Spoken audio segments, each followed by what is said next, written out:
أهلا بيكم في حلقة جديدة. النهاردة هنتكلم عن ماتش كان أشبه بفيلم سينما، سيناريو مجنون بجد، وفوز جه في الثانية الأخيرة، يعني آخر ثانية في الماتش. فعلا كانت لحظات حبست الأنفاس، وشفنا فيها دراما كروية مش متوقعة خالص. الأهم كمان إن النتيجة دي ليها تأثير مباشر وقوي جدا على شكل المنافسة بقى على الدوري. أكيد دي بتزود الحماس والضغط. طيب خلينا ندخل في تفاصيل الماتش المثير ده. الكل دلوقتي بيتكلم عن اللحظة الأخيرة، الجون القاتل ده جه إزاي؟ ومين بطل القصة دي؟ بصي، الحكاية بدأت من نص الملعب. مروان عطية هو اللي طلع بالكورة، تمام؟ لكن المفاجأة الكبيرة بقى إن اللي عمل الأسيست، التمريرة الحاسمة، كان ياسر إبراهيم، قلب الدفاع. ياسر إبراهيم قلب الدفاع؟ هو اللي عمل الأسيست، واللي استقبلها وسجلها أسامة أبو علي المهاجم. موقف نادر قوي بصراحة، يعني مش كل يوم بتشوفي قلب دفاع بيصنع جون الفوز في الدقيقة 90 بلس. لا فعلا، لقطة غريبة ومش بتتكرر كتير. بس ده يخلينا نتكلم عن ياسر إبراهيم نفسه. دوره في الماتش ده ما كانش بس الأسيست الأخير ده، صح؟ بالظبط كده. ياسر طول الماتش كان صمام أمان ورا، يعني شال كذا كورة خطيرة كانت ممكن تغير نتيجة الماتش تماما.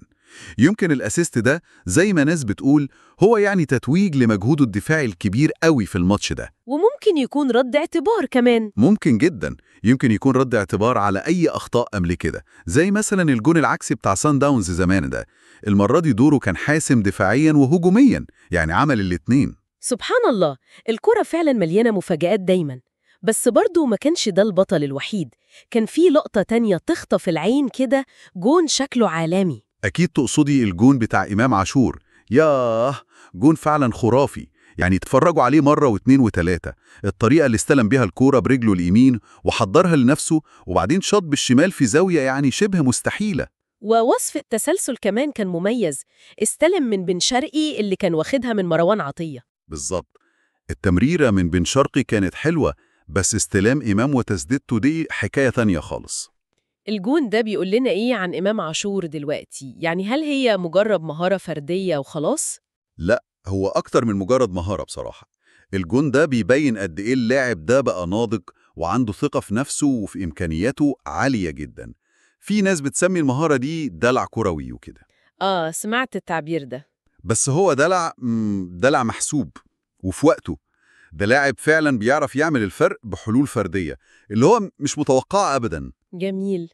طيب بجانب الأسماء اللي لمعت قوي دي، ياسر وإمام، كان في أدوار تانية مهمة يمكن مش واخدة نفس الضوء الإعلامي، زي مروان عطية اللي بدأ الهجمتين بتوع الجونين دول. صحيح صحيح.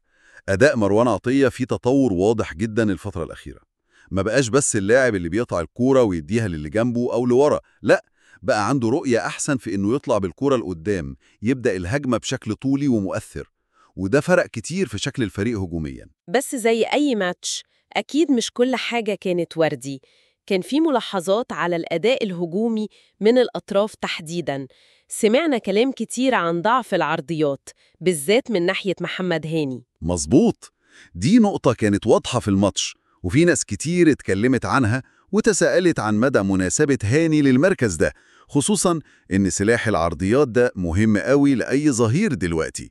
طبعاً. وكمان كان في كلام برضو عن وضع أحمد نبيل كوكا وإمكانية رحيله، يعني عشان في لعيبة كتير في مركزه وكده. دي كلها وجهات نظر بتتقال في التحليلات، وإحنا بننقلها زي ما هي. طيب، من ناحية التكتيكية بقى، تغييرات المدرب كان ليها بصمة واضحة في الشوط التاني؟ أكيد طبعا. يعني نزول قفشة مثلا حرك اللعب قدام بشكل أحسن، بالذات في التحرك من غير كورة، فتح مساحات. والقرار الجريء قوي بقى من المدرب في آخر الماتش، إنه يرمي ياسر إبراهيم قدام؟ بالظبط، إنه يرمي ياسر إبراهيم نفسه كمهاجم زيادة وينزل معلول جنبه عشان يكثفوا الضغط الهجومي والعرضيات. دي كانت فكرة مهمة جدا.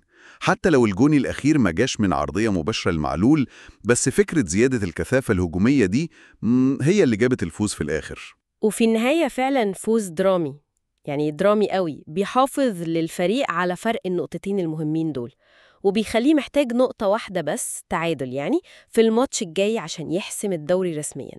تمام. لكن بعيداً عن فرحة الفوز الدرامي ده والسيناريو المجنون، بيفضل فيه سؤال مهم كده نطرحه. هل الاعتماد المتكرر على الحلول الفردية المبهرة دي والسيناريوهات اللي بتيجي في آخر دقيقة، هل ده شيء إيجابي ومستدام على المدى الطويل؟ سؤال مهم فعلا. ولا ده بيكشف عن مشاكل في الأداء الجماعي للفريق أو في الاستقرار التكتيكي، محتاجة وقفة ومعالجة قبل حسم اللقب والمنافسات اللي جاية الأصعب؟ يعني دي نقطة كده محتاجة تفكير. فعلا نقطة مهمة للتفكير. نتمنى يكون استعراضنا السريع والمكثف ده للمباراة عجبكم وقدم لكم رؤية مختلفة. لو عجبكم المحتوى ما تنسوش بقى تدعمونا بالاشتراك في القناة وفعلوا الجرس عشان يوصلكم كل جديد أول بأول، وطبعا اضغطوا لايك على الفيديو ده. شكرا ليكم.